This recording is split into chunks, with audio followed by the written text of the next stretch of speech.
Part first part second नहीं पढ़ा है वो इसको पढ़ने से पहले पार्ट फर्स्ट पार्ट सेकंड पढ़े, उसके बाद पार्ट थर्ड पे आए। पार्ट फर्स्ट में हमने एसिड बेस एंड सोल्ट की जनरल प्रॉपर्टीज पढ़ी थी। हमने जाना था कौन एसिड होते हैं, कौन बेस होता है, कौन सोल्ट होता है। सेकंड पार्ट में हमने आरबीएस कॉन्सेप्ट पढ़ा था। आरबीएस कॉन्सेप्ट में ये बताया गया था कि कौन सा एसिड्स होगा, कौन सा बेस होगा। एसिड्स जो H+ डोनेट करेंगे उनको एसिड बोला था आरएनएस ने, और जो OH- डोनेट करेंगे उनको आरएनएस ने बेस बोला था। आरएनएस ने ये नहीं बताया कि जिन कंपाउंड्स के पास H+ और OH- नहीं होगा उनमें हम कैसे पता करेंगे कि कौन सा एसिड्स है और कौन सा बेस है। तो उस आधार पे नई कॉन्सेप्ट्स आए, नए थ्योरीज आए, जिनमें से एक इंपॉर्टेंट थ्योरी थी ब्रोंस्टेन थ्योरी कॉन्सेप्ट। उन्होंने ये बताया कि किस प्रकार से हम किसी भी कंपाउंड्स में एसिड एंड बेस का, अम्ल अथवा क्षार का पता कर सकते हैं। तो आइए हम देखते हैं एसिड एंड बेस के बारे में ब्रोंस्टेन थ्योरी ने क्या बताया। उनकी डेफिनेशन थी एसिड्स प्रोटॉन डोनर, जो प्रोटॉन देंगे, प्रोटॉन जो दाता होगा, प्रोटॉन देने वाला होगा, उनको उन्होंने अपनी डेफिनेशन में एसिड बताया। कोई भी रिएक्शन होगी, अभिक्रिया होगी, उसके अंदर कोई भी एलिमेंट प्रोटॉन का डोनेट कर रहा है तो उसे हम एसिड बोलेंगे। दूसरी डेफिनेशन में इन्होंने ये बताया कि जो प्रोटॉन को एक्सेप्ट करेंगे, प्रोटॉन को ग्रहण करेंगे, प्रोटॉन ग्राही होंगे, उनको हम बोलेंगे बेस। इनकी डेफिनेशन के अनुसार प्रोटॉन डोनर, प्रोटॉन दाता समूह एसिड कहलाएगा, प्रोटॉन एक्सेप्टर, प्रोटॉन ग्राही समूह बेस कहलाएगा, क्षार कहलाएगा। इसको समझने के लिए हम एक रिएक्शन लेते हैं, एक एग्जांपल्स लेते हैं, जिसके आधार पर हम ये समझ पाएंगे कि कौन सा एसिड्स होगा, कौन सा बेस होगा। ब्रोंस्टेन थ्योरी कॉन्सेप्ट ने एसिड और बेस के बाद में दो चीजें और बताई, जिनका भी इनकी अभिक्रिया के द्वारा पता चलेगा कि कौन सी चीजें क्या होगी। उन दो चीजों में महत्वपूर्ण चीजें थी, एक था कंजुगेट एसिड संयुग्मी अम्ल, एक था कंजुगेट बेस संयुग्मी क्षार। तो मेनली इनकी रिएक्शन, इनकी डेफिनेशन, इनकी थ्योरी के अनुसार हम किसी भी रिएक्शन में चार चीजों का पता आसानी से कर सकते हैं, एसिड का, बेस का, कंजुगेट एसिड का और कंजुगेट बेस का। अब हम उनके लिए एक एग्जांपल्स लेके हम ये समझने की कोशिश करेंगे कि कौन सा एसिड है, कौन सा बेस है, कौन सा कंजुगेट एसिड है, कौन सा कंजुगेट बेस है। आइए हम रिएक्शन लेते हैं। ये रिएक्शन है हमारी H2O plus NH3 convert into NH4 plus OH-। कैसे हुआ देखो, यहाँ पे ये H2 है, H2 को यदि हम तोड़ना चाहेंगे, हम इसको डिवाइड करना चाहेंगे तो ये दो भागों में टूटेगा। इसको यदि हम तोड़ते हैं तो ये H+ में टूटेगा और OH- में टूटेगा।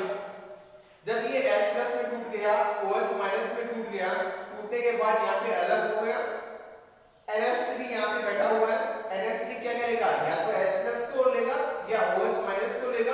तो NH3 H+ को लेता है, तो H+ को यदि ये लेगा तो यहाँ पे क्या बन जाएगा, NH4+ बन जाएगा। क्यों, क्योंकि NH3 ने एक H+ को ग्रहण कर लिया है, एक्सेप्ट कर लिया है। इस कारण से यहाँ पे ये NH3 क्या बन गया, NH4+ बन गया। यदि यहाँ पे हमारे पास जो H2 को हमने तोड़ा था, H2 दो भागों में टूटा था, यहाँ पे H+ तो इस NH3 ने ग्रहण कर लिया, एक्सेप्ट कर लिया, लेकिन यहाँ पर एक पार्ट बाकी रह गया, उसको OH- बोला था, वो यहाँ पे आ गया। देखिए कोई भी रिएक्शन होती है, रिएक्शन के दो पार्ट्स होते हैं। यहाँ पे बीच में जो साइन ऑफ एरो है, तीर का निशान है, इससे पहले वाला पार्ट्स को हम बोलेंगे रिएक्टेंट्स अभिकारक, और इसके आगे वाले पार्ट्स को बोलेंगे हम प्रोडक्ट्स उत्पाद। तो हमें ये पता करने के लिए कि कौन सा एसिड्स है, कौन सा बेस है, वो हम रिएक्टेंट्स में पता कर सकते हैं। रिएक्टेंट्स में आसानी से हम ये पता कर सकते हैं कि कौन सा एसिड्स है, कौन सा बेस है। लेकिन यदि हमें कंजुगेट एसिड और कंजुगेट बेस के बारे में जानकारी प्राप्त करनी है तो हमें प्रोडक्ट्स के पास जाना पड़ेगा। तो सबसे पहले हम यहाँ पे देखते हैं कि यहाँ पे देखिए H2 यहाँ पे पहले रिएक्टेंट्स को अच्छी तरीके से देख लीजिए। हमारे पास दो रिएक्टेंट्स है H2 और NH3 है। इन दो रिएक्टेंट्स को देख लीजिए। अब देखिए इन रिएक्टेंट्स से इनमें से किसी भी एक रिएक्टेंट्स को ले लीजिए। मैंने H2 को ले लिया, H2 को यहाँ पे ले लिया।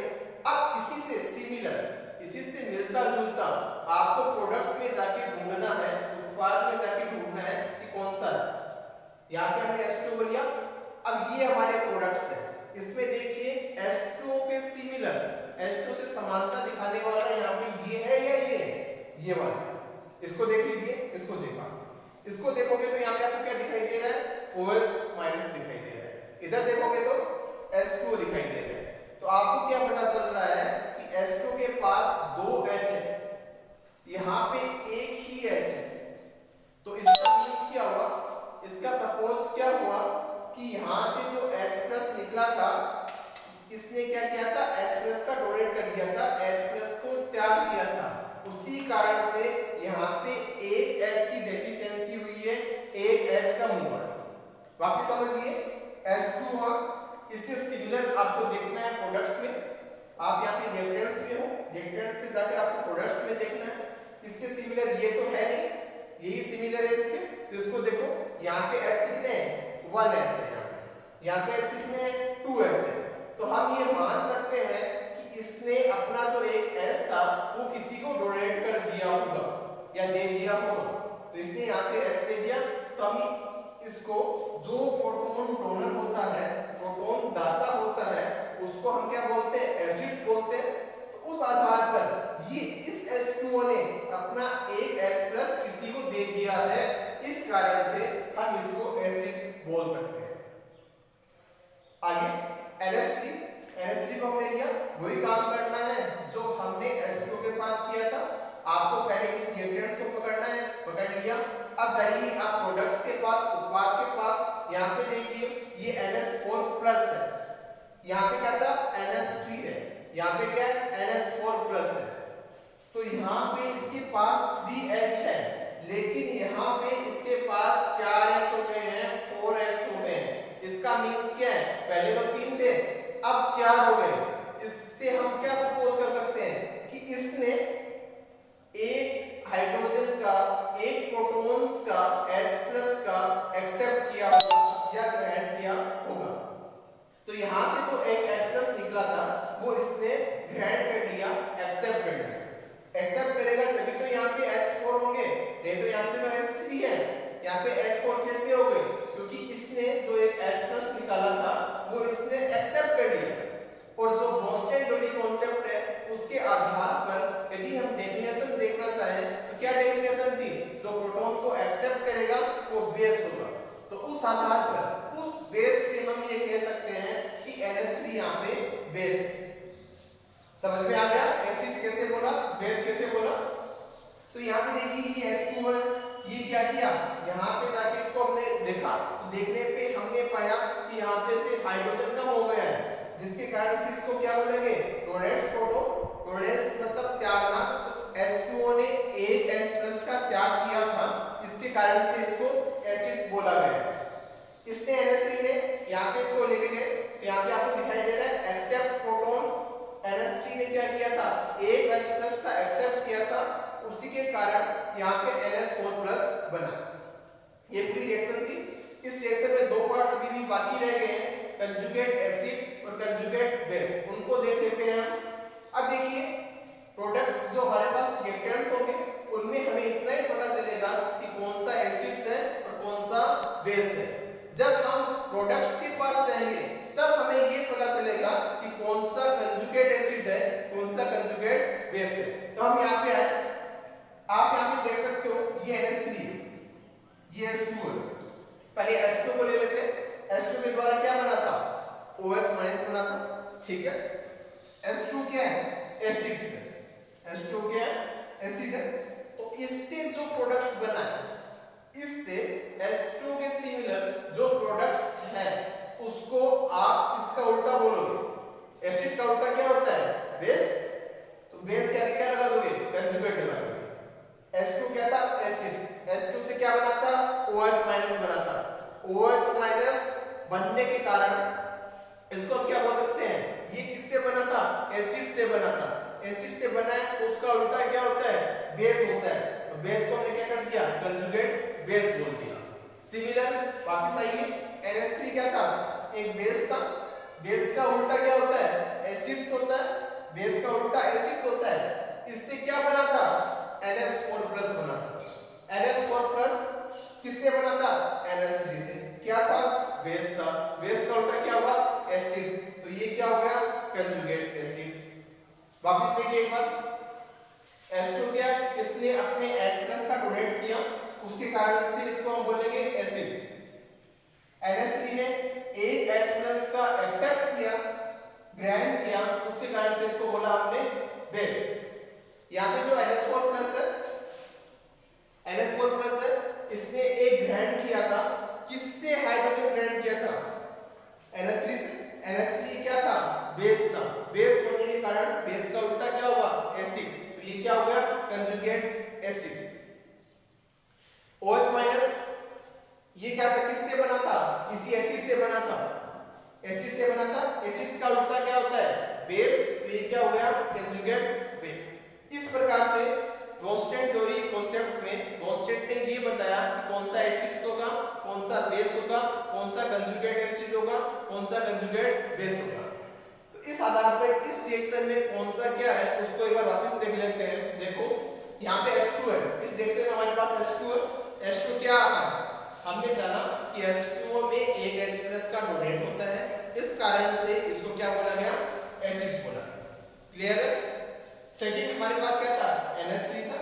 NH3 ने क्या किया था, एक हाइड्रोजन प्लस H+ प्रोटॉन को एक्सेप्ट किया था। एक्सेप्ट करने के कारण इसको बेस बोला गया, साल्ट बोला गया। आगे NH4+ था। NH4+ क्या था, किससे बना था, NH3 से बना था। NH3 क्या था, बेस था। तो इसका उल्टा क्या होगा, एसिड होगा, कंजुगेट एसिड। तो NH4+ क्या है, कंजुगेट एसिड। साइड में अम्ल। OH माइनस किससे बना था, H2O से बना था। H2O क्या था, एसिड था। एसिड का उल्टा क्या होगा, बेस होगा। तो ये क्या हो गया, कंजुगेट बेस। तो OH माइनस क्या हो गया, कंजुगेट बेस। साइड में शार्प। तो ब्रोंस्टेड थ्योरी कॉन्सेप्ट में क्लियरली चार चीजें बताई गई थी कि कौन सा एसिड होगा, कौन सा बेस होगा, कौन सा कंजुगेट एसिड होगा, कौन सा कंजुगेट बेस होगा। उस प्रकार से ब्रोंस्टेड ने अपने थ्योरी कॉन्सेप्ट में अच्छी तरीके से ये बताने की कोशिश की कि किस प्रकार से हम किसी भी रिएक्शन में ये बता पाए कि कौन सा एसिड है, कौन सा बेस है। उनकी डेफिनेशन के अनुसार जो प्रोटॉन डोनर होंगे, प्रोटॉन दाता होंगे, उनको एसिड बोला गया, और जो प्रोटॉन एक्सेप्टर होंगे उनको प्रोटॉन ड्राइव बोला गया। इस प्रकार से आपकी ब्रोंस्टेड थ्योरी कॉन्सेप्ट फिनिश होती है। इसका कोर्स करके इसको